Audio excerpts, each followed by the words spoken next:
Up next, we have Felix, the Business Development Executive from Arborea. Please welcome him to the stage. Thank you. Right, is this working? Yeah. Good afternoon, everyone. I hope you guys are having a good event. Very excited to be here. Thank you for the introduction. My name is Felix. I'm in BizDev for Arborea. We are a London-based biotech startup. And today, once the slides come up, there you go, I want to tell you more about how we're turning carbon dioxide into high-value ingredients using no fertile land via the industrial photosynthesis of microalgae. There you go. Now, I don't want to preach to the choir. I know most of you in the room are well aware of these issues already, but I think it's worth reiterating the why of what we're doing at Arborea, essentially. And that's tackling global insecurity when it comes to ingredient and feedstock procurement. So on one end, we have some pretty incredible geopolitical instability, especially at the moment. More and more geopolitical shocks are highlighting how supply chains are essentially vulnerable, and they're causing some pretty significant price shocks.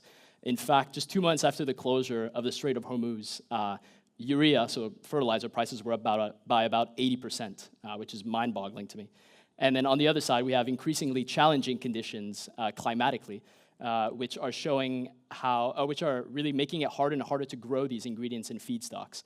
You know, we have less and less fertile land every year, and because we have less topsoil, we have to deforest more and more land. In fact, we're deforesting at a rate of 18 football fields a minute at the moment to create more fertile land for it. We also have a looming water crisis where the water demand is going to exceed supply by up to 40% by 2030 already, which is crazy to me.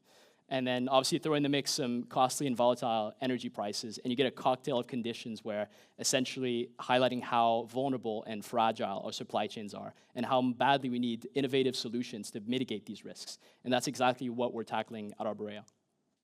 And to fix or to try to solve these massive issues, we think at Arborea that we must start by thinking small.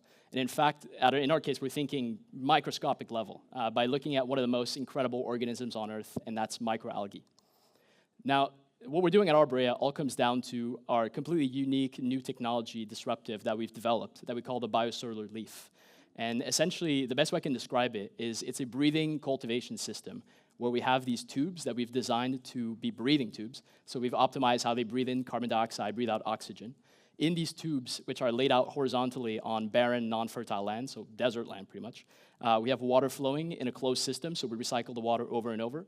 And then we grow microalgae in this water using the most sustainable feedstock, which are sunlight energy, so no LED lighting whatsoever, and low concentration CO2 that we take directly from any emitting source, really, so any factory, for example. And then this microalgae, that's an incredible biomass that we grow, we turn into high-value food, feed, cosmetic, agricultural feedstocks, ingredients, you name it, we're looking at it. And the whole system essentially is a closed and controlled way to grow microalgae at scale, non-fertile land, as I mentioned, minimal fresh water, and we can put this technology anywhere in the world. Doesn't have any location constraint, so we're trying to enable local production of these ingredients. Now, it's also worth noting, it's also a completely different technology to the way that microalgae is grown at the moment. Most of microalgae at the moment comes from raceway ponds. So if you imagine big pools, either inside or outside, and they're, in a lot of cases, very prone to contamination, because microalgae are really good at sucking up contaminants around them. So that's why our system is completely closed in a tube, as I mentioned.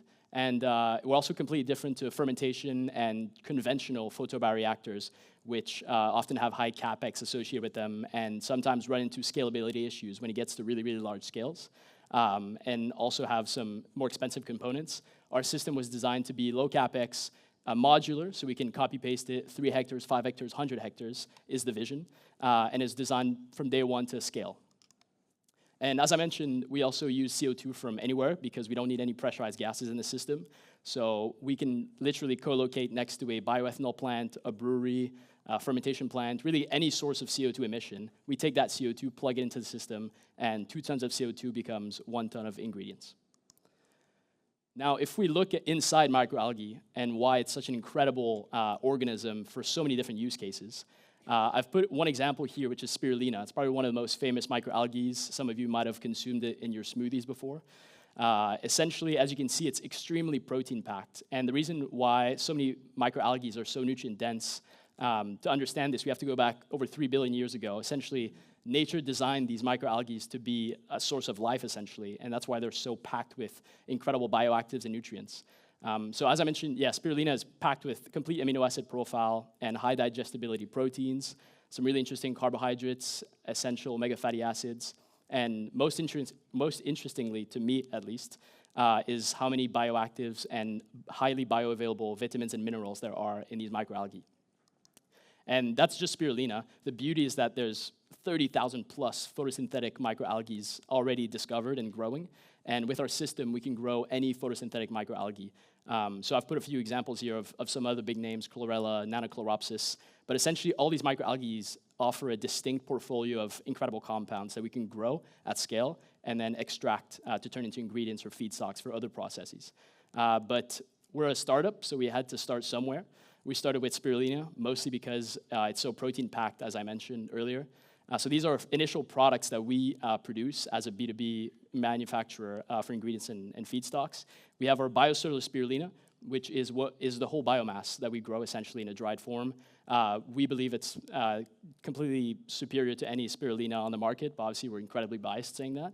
And it's packed with micronutrients, bioactives, and obviously the protein that I showed you on the pie chart earlier, which is why it leads us to our second product, which is Novoprotein.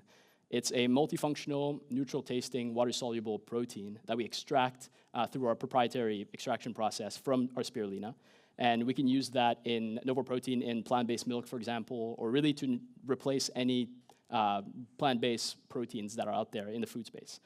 We can also make natural colors like pure blue, for example. And in terms of benefits, I mean, the list is very comprehensive and kind of overwhelming sometimes. But we've started in the nutrition and health space. So the column on the left, I put a few examples here of the benefits of spirulina specifically. It's incredibly anti-inflammatory, antioxidant, great for cholesterol management, brain health, the list goes on. And the beauty is that this is already well looked at in the literature. And the conclusion is always, if only we had an enabling technology to make this happen. And that's what we're trying to offer, and we think we did.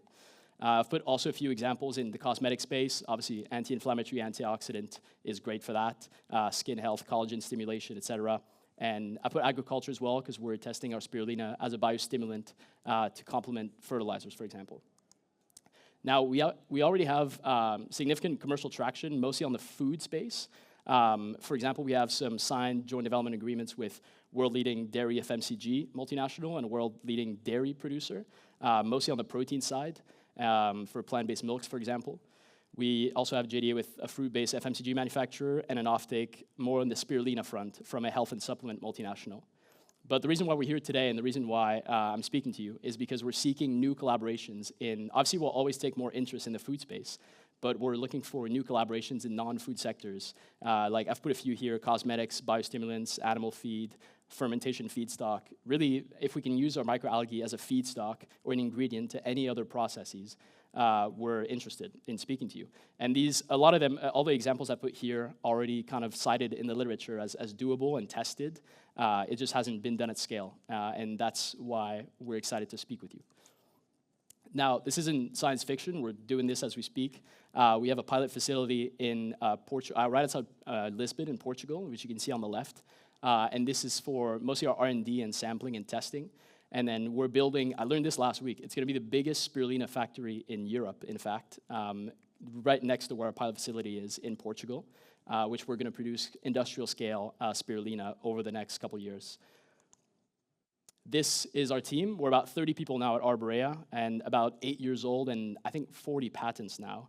And so we are from small startups to large multinationals, especially in the food space. Our head of biotech, Joanna, is incredible. And we're from 15 different nationalities, I think. And we're all working towards this one mission of producing ingredients and feedstock in the most sustainable way, using no fertile land at any point or any of the feedstocks necessary, only from sunlight and CO2. So that's us.